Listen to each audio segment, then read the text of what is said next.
What's up everyone? Welcome back to the channel. Guys, this is day 34 of our 100 days commerce masterclass और masterclass चल रही है full flow में। इस हफ्ते बिजनेस स्टडीज में तुम लोगों ने क्या बढ़िया व्यूअरशिप दिखाई है और इतने प्यारे प्यारे कमेंट्स, मजा आ जाता है यार। बस ऐसे ही पढ़ते रहो, ऐसे ही एक दूसरे को वीडियो शेयर करते रहो। चैनल को सब्सक्राइब जरूर कर देना अगर सब्सक्राइब नहीं किया तो, और एक लाइक तो बनता है यार। आओ जल्दी से चैप्टर नंबर 4 शुरू करते हैं और बिजनेस स्टडीज को बढ़ाते हैं आगे। Let's begin.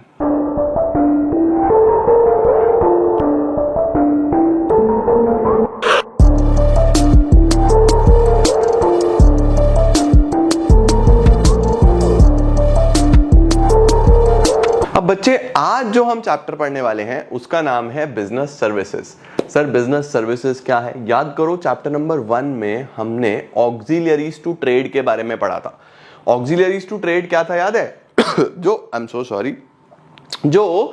अलग अलग तरीके की सर्विसेज जो बिजनेस को हेल्प करती है एक्सपेंशन में। जैसे पैसे की जरूरत है तो बैंकिंग मदद करता है, रिस्क है तो इंश्योरेंस मदद करता है, सामान स्टोर करना है तो वेयर हाउसिंग सर्विसेज हम लोग ले सकते हैं। इसी तरीके से एक जगह से दूसरी जगह लेके जाना है तो ट्रांसपोर्टेशन सर्विसेज हम लोग ले सकते हैं। अगर लोगों की नॉलेज तक चीजें डालनी है तो एडवर्टीजमेंट, कम्युनिकेशन सर्विसेज हम लोग ले सकते हैं। तो ये सारी सर्विसेज बच्चों किस तरीके की होती है और किस तरीके से लोग इससे पैसा कमाते हैं, ये सब हम इस चैप्टर में पढ़ने वाले हैं। तो सबसे पहला जो टॉपिक आता है वो आता है कि बिजनेस सर्विसेज होती क्या है। तो हमने क्या बोला? बिजनेस सर्विसेज वो सारी सर्विसेज हैं। सर्विसेज, सबसे पहली बात, इंटेंजिबल होती हैं बेटा। इंटेंजिबल का मतलब आप इनको फील कर सकते हो, आप इनको देख नहीं सकते। जैसे बैंकिंग में क्या हो रहा है, आप पैसे को तो देख सकते हो लेकिन वो सर्विस बस हो रही है ना। तो वो सर्विसेज जो बिजनेस यूज करते हैं for conduct of their activities, जैसे banking, insurance, transportation, warehousing, communication, ये सारी अलग अलग तरीके की सर्विसेज हैं बेटा जो हमें देखने को मिलती हैं। टाइप्स मैंने आपको बता दिए। बैंकिंग बेसिकली क्यों होता है? डे टू डे एक्सपेंसेस के लिए, है ना, डे टू डे एक्टिविटीज के लिए। इंश्योरेंस रिस्क के लिए, चोरी का, आग का, एक्सीडेंट का। ट्रांसपोर्टेशन, एक जगह से दूसरी जगह सामान ले जाने के लिए, चाहे वो रॉ मटेरियल हो चाहे वो फिनिश्ड गुड्स हो। वेयर हाउसिंग, सामान को होल्ड करने के लिए, प्रिजर्व करने के लिए। भाई, जो सामान आज बन रहा है वो आज ही थोड़ी ना बिक रहा है, वो कभी भी बिकेगा, 2 दिन बाद, 4 दिन बाद, 10 दिन बाद भी बिकेगा। तो सेव करके तो रखना पड़ेगा। वेयर हाउसिंग वहां पे काम आएगा। कम्युनिकेशन, लोगों तक अपनी बात पहुंचाने के लिए, अपने बिजनेस के बारे में बताने के लिए, वो सारा काम कम्युनिकेशन का होता है ना बेटा। इसका भी स्क्रीनशॉट ले लो। अब सर, बैंकिंग सर्विसेज कौन कौन सी होती हैं? सबसे पहले, सर्विसेज के कुछ फीचर्स भी होते हैं, सर्विसेज की कुछ कैरेक्टरिस्टिक्स भी होती हैं, वो मैं आपको लास्ट में कराता हूं इस चैप्टर में। बट सबसे पहले मैं आपको एक एक सर्विस को डिटेल में पढ़ाने वाला हूं, ठीक है बेटा। तो हम सबसे पहले पढ़ेंगे कि बैंकिंग सर्विस क्या है। तो देखो बच्चों, बैंकिंग क्या है? बैंक फाइनेंस में हमें हेल्प करता है। भाई, तुमको अगर बिजनेस चलाना है तो तुमको कैपिटल चाहिए, पैसा चाहिए। अब पैसा या तो अपना लगा दो, अपना नहीं है तो सबसे पहले एक इंसान को क्या दिखता है? सबसे पहले दिखता है बैंक, कि मैं बैंक से लोन ले सकता हूं। या फिर अगर आपके पास एक्स्ट्रा पैसा है तो आप उस पैसे को जमा कहां करते हो? बैंक में। तो बैंकिंग सर्विसेज में क्या आएगा? A banking company is one of the company which transact the business of banking, which means 2 काम करेगी बेटा मेनली। क्या करने वाली है मेनली? Accepting deposits.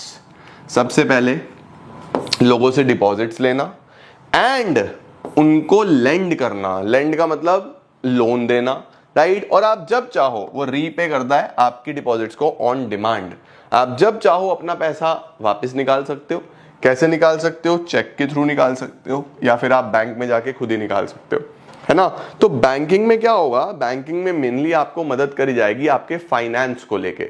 एक्स्ट्रा है, जमा कर दो, जरूरत है, लोन ले लो। तो हर तरीके के पैसे के लिए रिलेटेड जो सर्विसेज हैं वो बैंकिंग हमको प्रोवाइड करता है। अब सर, कितने तरीके के बैंक अकाउंट होते हैं ये सीखो। अलग अलग तरीके के बच्चों, multiple kinds of bank accounts are there. जैसे सबसे पहले सेविंग अकाउंट। अब मैं आपको ना एक एक इनके बारे में बताने वाला हूं कि कौन कौन से कैसे कैसे अकाउंट्स होते हैं। बहुत नॉलेजेबल है, बहुत प्रैक्टिकल है। अगर आपको बैंक में खाता खोलना है तो कौन कौन से तरीके के हो सकते हैं? सेविंग होते हैं बेटा हाउस होल्ड्स के लिए। हाउस होल्ड का मतलब हमारे जैसे लोगों के लिए, जो हम सेवर्स हैं, जो हम अपने घर में थोड़ा थोड़ा पैसा जोड़ते हैं। अब आपकी मम्मी पैसे जोड़ रही है, आप पैसा जोड़ रहे हो, तो आपका सेविंग अकाउंट बनेगा। सेविंग अकाउंट में बच्चों लिमिटेड नंबर ऑफ ट्रांजेक्शन्स हो सकती हैं, मतलब आप एक लिमिट तक ही पैसा विड्रॉ कर सकते हो, उतनी ही ट्रांजेक्शन कर सकते हो। उसके साथ साथ इस पे जो इंटरेस्ट होता है वो काफी नॉमिनल सा होता है, लगभग 3 से 5% आपको सेविंग अकाउंट्स पे देखने को मिलता है। 3%, 3.5%, 4%, वो अलग अलग चेंज होता रहता है। तो सेविंग अकाउंट कौन सा अकाउंट है? जो हाउस होल्ड्स का होगा, अपनी पर्सनल सेविंग्स के लिए आप लोग खोल सकते हो। लिमिटेड ट्रांजेक्शन्स होती हैं इसके अंदर, इंटरेस्ट इतना मिलता है, और इसके अंदर चेक फैसिलिटी भी होती है। चेक फैसिलिटी का मतलब है कि आप चेक के थ्रू पैसा निकाल सकते हो, ठीक है। एफडी क्या होता है? Fix deposit. फिक्स डिपॉजिट में बेटा सबसे पहले ये बिजनेसमैन भी कर सकता है, ये हाउस होल्ड भी कर सकता है। तो ये हाउस होल्ड भी कर सकता है, ये बिजनेस के लिए भी होती है। तो अगर आप एक इंडिविजुअल होकर एफडी करना चाहते हो, आप भी कर सकते हो। कंपनीज, ऑर्गेनाइजेशंस भी एफडी करती हैं। दूसरी बात, इसके अंदर 2 ही ट्रांजेक्शन्स होती हैं बेटा। सर 2 ट्रांजेक्शन्स का क्या मतलब हुआ? बेटा फिक्स्ड टाइम के लिए आपने पैसा जमा कर दिया, इसीलिए इसको फिक्स्ड डिपॉजिट बोलते हैं। तो मैंने अगर 10 साल की एफडी कर दी बच्चों, तो एक ट्रांजेक्शन होगी पैसा जमा करते हुए, एक ट्रांजेक्शन होगी पैसा निकालते हुए। तो there will be only 2 transactions FD में, ध्यान रखना, ठीक है। उसके साथ इंटरेस्ट इसमें बच्चों हाईएस्ट होता है, इंटरेस्ट इसमें हाईएस्ट होता है। ये 5.5 से 8% तक भी चला जाता है इस पे इंटरेस्ट, ये पर एनम होता है, ठीक है। आप पैसा जमा करोगे तो आपको इतना ब्याज मिलेगा। चेक फैसिलिटीज में नहीं होती, एफडी पे चेक फैसिलिटी नहीं होती कि आप एफडी में से अपने चेक काट के दे रहे हो, ऐसा नहीं चलेगा। तो एफडी में क्या है और सेविंग डिपॉजिट में क्या है, दोनों का फर्क आप समझे, ठीक है। जो करंट डिपॉजिट होते हैं बेटा, ये हाउस होल्ड के नहीं होते, ये बिजनेसमैन के होते हैं। सर बिजनेसमैन का सेविंग नहीं हो सकता? सेविंग हो सकता है। एक बिजनेसमैन अगर चाहे तो अपना पर्सनल सेविंग अकाउंट भी बना सकता है, लेकिन बिजनेस के लिए करंट ही चलेगा। ऐसा क्यों सर? क्योंकि इसमें अनलिमिटेड ट्रांजैक्शंस हो सकती हैं बेटा। भाई बिजनेस में तो लेन देन बहुत ज्यादा होता है ना, तो अनलिमिटेड ट्रांजैक्शंस करंट अकाउंट में हो सकती है। इसमें ओवरड्राफ्ट फैसिलिटी भी होती है।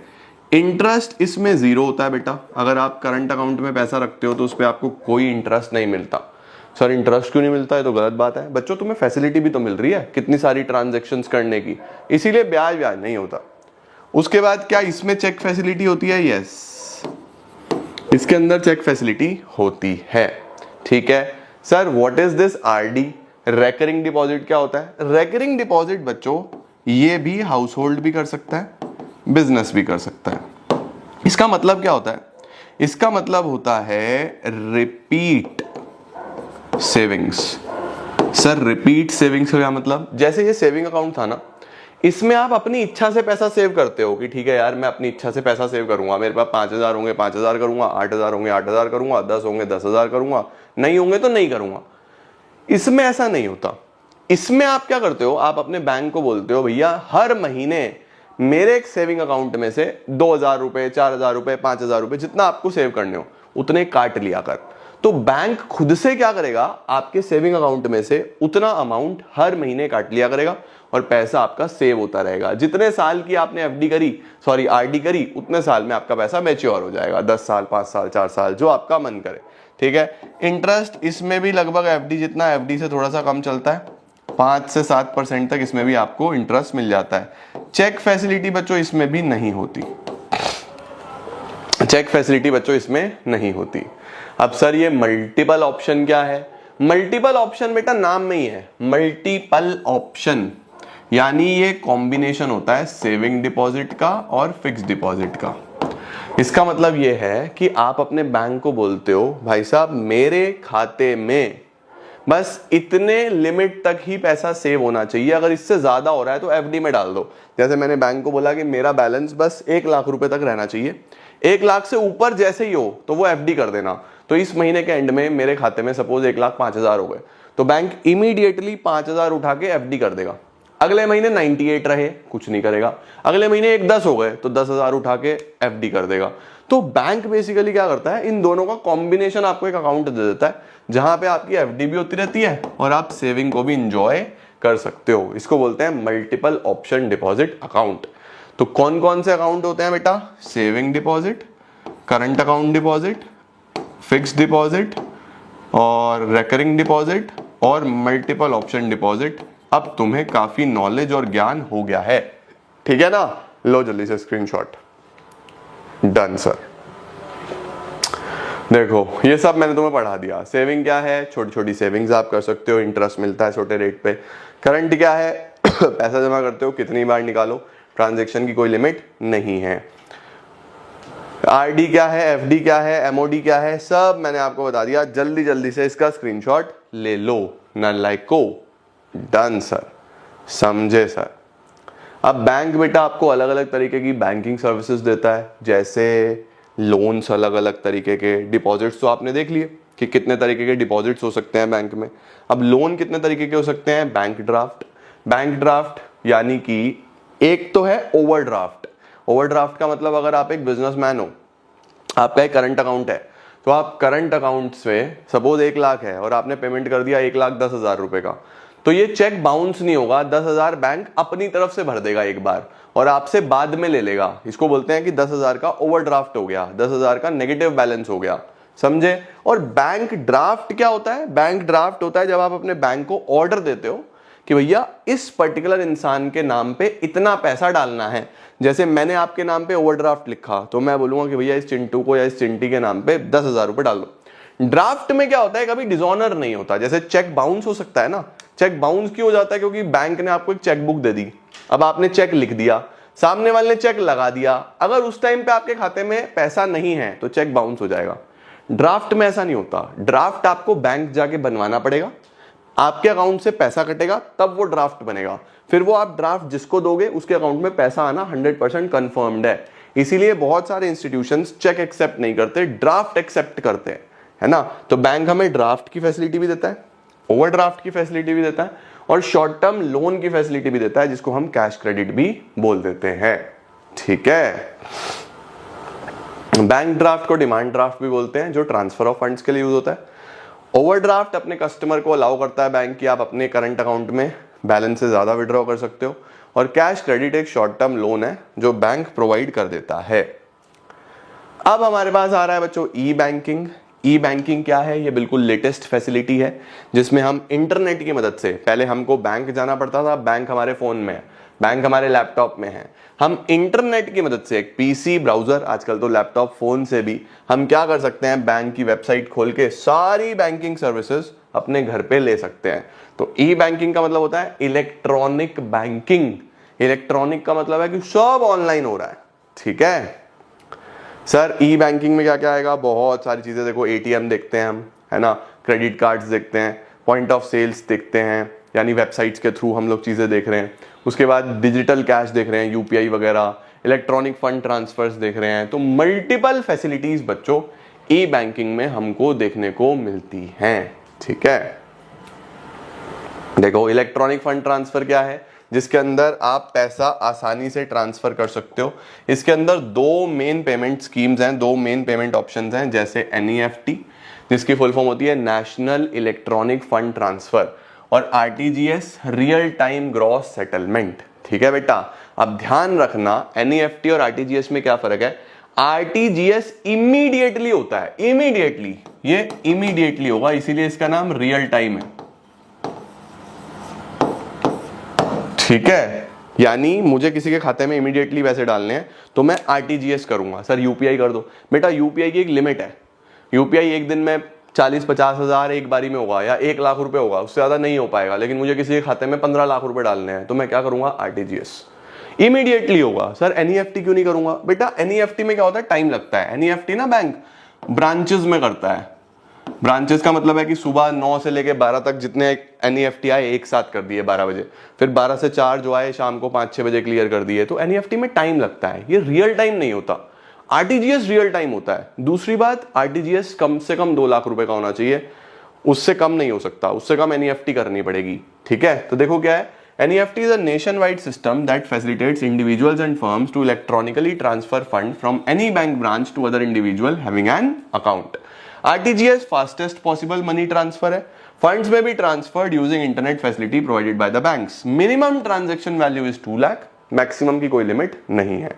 क्रेडिट कार्ड्स आप जानते हो, डिजिटल कैश भी एक फैसिलिटी है, आधार इनेबल्ड पेमेंट सिस्टम भी है, मोबाइल वॉलेट्स भी हैं आजकल, फोन पे यूपीआई पता नहीं क्या क्या आ रहा है ना। Then we have postal services. बस आज तुम बैंकिंग को तैयार करो बच्चों, ज्यादा जल्दी नहीं है, ज्यादा तेजी नहीं करनी मुझे, मेरा सिलेबस बहुत अच्छा चल रहा है, टाइमली पूरा हो रहा है, तो आज हमें कोई जल्दी नहीं है। आज तुम पहले बैंकिंग को पढ़ो अच्छे से। बैंकिंग क्या है, बैंकिंग सर्विसेज क्या है, कौन कौन से डिपॉजिट्स हैं, कौन कौन से लोन्स हैं, क्या ओवरड्राफ्ट है, ई बैंकिंग क्या है, ई बैंकिंग फैसिलिटीज क्या है, उसके साथ साथ एनईएफटी आरटीजीएस क्या है, यूपीआई क्या है, इन सबकी फुल फॉर्म्स भी एक बार अच्छे से देखनी है। ठीक है ना लायको। अगली क्लास में तुमको पोस्टल सर्विसेज कराता हूं और फिर चैप्टर 3 क्लासेस लेगा, देन ये समाप्त हो जाएगा। आज के लिए इतना ही मेरे बच्चे, अगली क्लास में मिलते हैं, तब तक के लिए all the very best, keep growing, keep glowing and keep smiling.